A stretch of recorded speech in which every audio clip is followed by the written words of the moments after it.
When Olivia walked into the elegant engagement party hosted at the sprawling mansion of the Daramola family, she had no idea her entire life was about to be broadcast to the country, not through a camera lens, but through scandal, humiliation, and a single act that would ripple across the nation. She wore a simple but elegant white lace dress stitched by her mother in Port Harcourt, a small tribute to her humble beginnings. The guests, mostly elites from Lagos political and business circles, whispered and watched as she smiled beside her fiancé, Tanji Daramola, heir to the Daramola conglomerate. But beneath her polite smile and controlled posture, Olivia sensed something off, especially from the woman who had barely looked her in the eye all night. Madame Monarchy Daramola. Tanji's mother. The woman who would soon publicly redefine what pride, class, and dignity meant, for better or worse. Olivia's story didn't begin with luxury, but with resilience. Raised by a single mother, she excelled in school, graduated with honors in architecture, then later met Tanji at a government housing project meeting where she presented bold design concepts. He had admired her intelligence, and their connection had been instant. Despite their class differences, love blossomed. But not everyone approved, especially not Madame Daramola. Olivia had overheard the whispers, "She's not one of us. A girl like that is just looking for a way up. What can a roadside girl bring into our lineage?" Tanji had insisted his mother would come around. "She just needs time," he said. But time hadn't softened Madame Daramola. If anything, it had calcified her disdain. The engagement party was supposed to be the bridge between both worlds, Olivia's modest roots and the Daramola's glittering legacy. But it became the battlefield. As guests mingled under the chandelier lights, a journalist from City People magazine asked to take photos of the couple. Tanji smiled, placed his hand on Olivia's back. "My fiancé, the future of Daramola Designs," he said proudly. Murmurs rose from a group of aunties nearby. Madame Daramola stood silently at the base of the staircase, her eyes narrow and calculating. Then came the moment. A silver-haired family friend raised a toast in honor of Olivia's grace and brains, praising her designs and noting how she had carried herself with the poise of royalty. Something inside Madame Daramola snapped. As Olivia turned with a soft smile to thank the woman, Monarchy Daramola walked across the room, heels clicking like gunshots, and without warning. Slap! The sound silenced the room. A collective gasp echoed. Olivia's cheek burned with both pain and humiliation. "You will never be part of my family," Madame Daramola screamed. "You are nothing but a gold digger with polished grammar. Don't be fooled by your little education, this is not your place." For a moment, Olivia stood frozen. Tanji moved to speak, but his mother raised a trembling hand to silence him. He looked torn, confused, weak. Cameras flashed. Phones recorded. The room was heavy with judgment, half pity, half entertainment. Then, Olivia did something unexpected. She didn't cry. She didn't storm out. She slowly adjusted her posture, lifted her chin, and said loud enough for all to hear, "Thank you, Madame Daramola. You've just shown me something I needed to see, who truly belongs here and who doesn't." And with grace, she picked up the microphone near the bandstand. Olivia's voice was steady. "I may not have been born into this type of wealth. But my mother taught me something you seem to have forgotten: dignity isn't won, it's lived. It's how you treat the cleaner, the waiter, the driver, and your son's fiancé. You've slapped me, but you've only slapped yourself in the face of the future. I won't marry into a family that doesn't understand value." Gasps again. Someone clapped softly in the back. Then another. Olivia placed the microphone down gently, walked out of the hall with her head high, and left the guests in stunned silence. Tanji called after her, but she didn't turn. Outside, the first drops of rain began to fall. But that night, a video of the slap and Olivia's speech went viral. By dawn, social media was flooded with support. Hashtags like #GraceUnderFire, #OliviaDignity, and #Slap had nationwide were trending. What Olivia did next wouldn't just shock the country, it would change it. By the next morning, Olivia's name was on every major news outlet in Nigeria. Channels TV, Arise News, even BBC Pidgin shared the now viral clip, a poised young woman standing tall after being publicly humiliated by one of the most influential matriarchs in Lagos. The slap had been audible, but it was Olivia's response, measured, graceful, and brutally honest, that had pierced hearts. She hadn't shed a tear. She hadn't insulted back. She had simply spoken her truth. Thousands of Nigerian women, especially from humble backgrounds, saw themselves in her. That slap was for all of us who've been insulted because we didn't come from big names, someone tweeted. Another said, she slapped Olivia, but Olivia slapped patriarchy and classism back, with words. Even celebrity figures began speaking out. Nollywood actress Iriti Bakea called it the most dignified clapback of the decade. Feminist NGOs reached out for interviews. The National Women's Rights Movement invited Olivia to speak at an upcoming forum. Even her Instagram, which barely had 800 followers before, exploded to over 200,000 in 48 hours. While the public celebrated her, Olivia's personal life took a darker turn. Tanji kept calling, texting, begging. My mom was wrong. I should have stood up for you. Please come back. We can fix this, he pleaded in voicemail after voicemail. But Olivia had already moved out of their shared apartment and returned to her mother's home in Port Harcourt. She sat on the familiar tile floor of their two-bedroom bungalow and stared at the swirling tea in her cup. Her mother, Mama Nkechi, quietly observed. You still love him? I don't know, Olivia whispered. I loved the man I thought he was. Mama Nkechi reached for her daughter's hand. A man who lets his mother slap your face and doesn't defend you is still a boy. And my daughter did not survive everything she has to become a boy's punching bag. Olivia nodded slowly. The tears she hadn't cried at the party finally rolled down. Olivia declined all wedding offers, interviews, and money deals that felt exploitative. Instead, she reached out to a small female-led architecture firm in Abuja that had DM'd her. The CEO, Mrs. Yemesi Lawal, had written, "You deserve better. We'd love to collaborate with your bold designs." 3 weeks later, Olivia launched her own initiative, Foundations of Dignity, a non-profit architecture and mentorship program aimed at empowering girls from underserved communities to pursue design, engineering, and urban development careers. The tagline read, "You can build a future, no matter where you start from." Her first project, designing a low-cost sustainable housing complex for flood victims in Bayelsa. The blueprints were shared online and praised by international NGOs. It wasn't long before she was invited to speak at the African Women's Development Summit in Ghana. There, she delivered a 15-minute keynote that ended with the same words she had told Madame Daramola. Dignity isn't won, it's lived. The hall erupted in applause. Her story had evolved far beyond the slap. It had become a symbol. Meanwhile, the Daramola family faced backlash. Their shares dipped.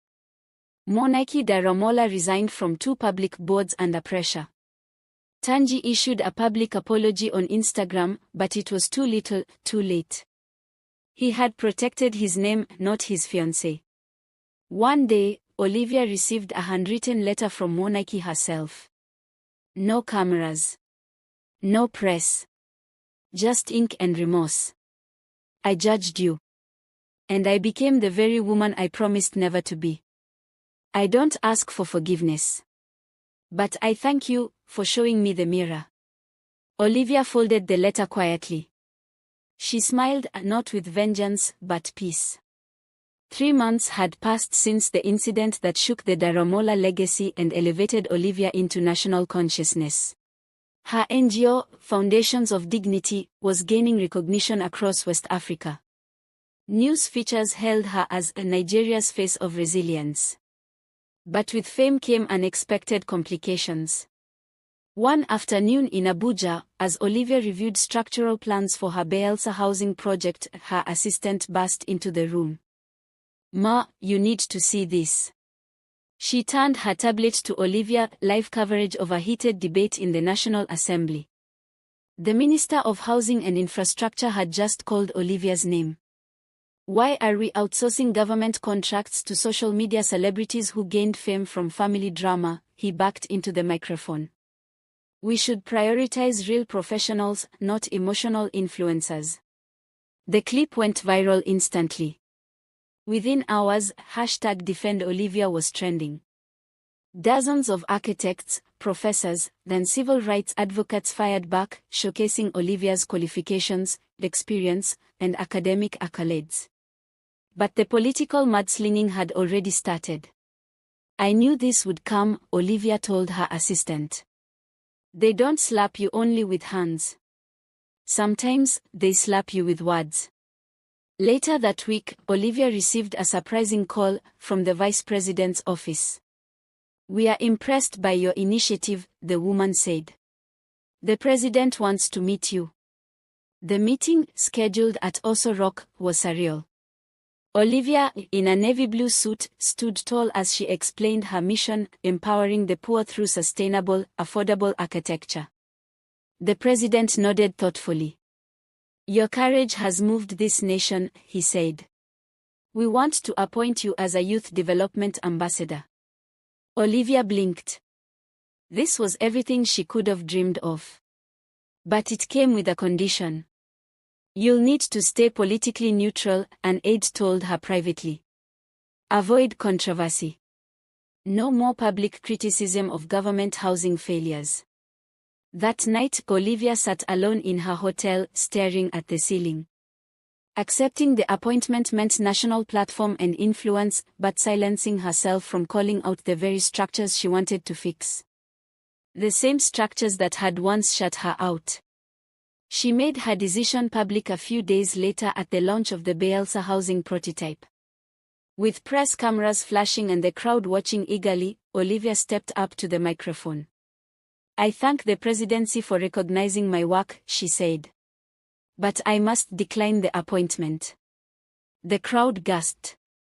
"I wasn't slapped just for myself. I was slapped for every girl told she isn't good enough.